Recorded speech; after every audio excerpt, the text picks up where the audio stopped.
Revised, June 21, 2018, 4:40 p.m. Added link to SB Law, revised discussion of differences.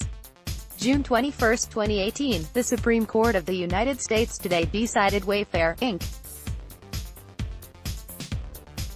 v. South Dakota, and held that physical presence is not necessary before states can validly apply their taxing powers to businesses that have neither persons nor property in a state but nevertheless conduct substantial business in that state. South Dakota law challenged in the case provided that a business having $100,000 in annual gross sales in South Dakota, or conducting 200 business transactions in South Dakota, needed to collect South Dakota's sales tax on those sales or transactions. The South Dakota Supreme Court invalidated the law because Quillcorp v.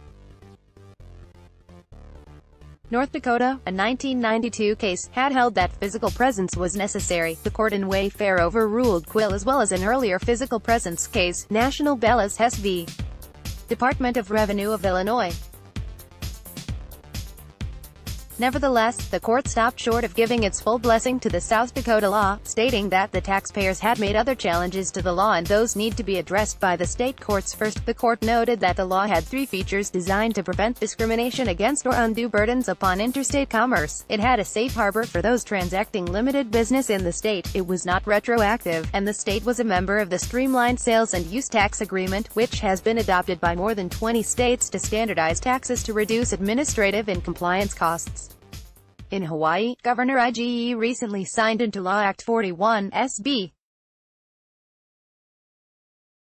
2514, which provides that a seller is considered to be doing business in the state and subject to our general excise tax if the seller has $100,000 in sales or more than 200 transactions in the current or immediately preceding taxable year. The act takes effect on July 1, 2018 and applies to taxable years beginning after December 31, 2017. Although Act 41 was patterned after the South Dakota law, there are differences that sellers could focus on to question the law's validity. First, the law is retroactive for calendar year taxpayers. For example, the tax-paying obligation goes back 6 months, and could apply hundreds or thousands of dollars of liability to taxpayers with closed and completed transactions. Those taxpayers would have no opportunity to renegotiate the economic deals it struck in the first 6 months of the year. Second, Hawaii is not a member of the Streamlined Sales Tax Agreement and cannot be a member unless its laws are amended significantly. The reason is that Hawaii's general excise tax has three separate tax rates. One is for retail sales, one is for wholesale sales, and one is for insurance commissions. To be compliant with the Streamlined Sales Tax Agreement, a state must administer one tax rate. In any event, today's decision is a victory for bricks-and-mortar retailers who have built stores in Hawaii and have employed local residents. Those retailers understandably have had concerns over the years when they faced increasingly intense competition from online sellers who, in some cases, boasted that purchases from their sites were not subject to the same taxes that would need to be added to the price of the same goods from a local store.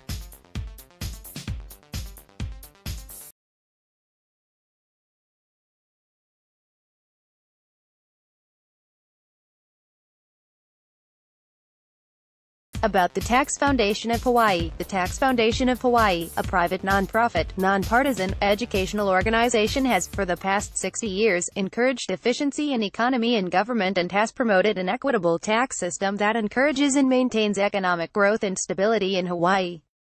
Read more about us at http://www.tfhawaii.org. Comments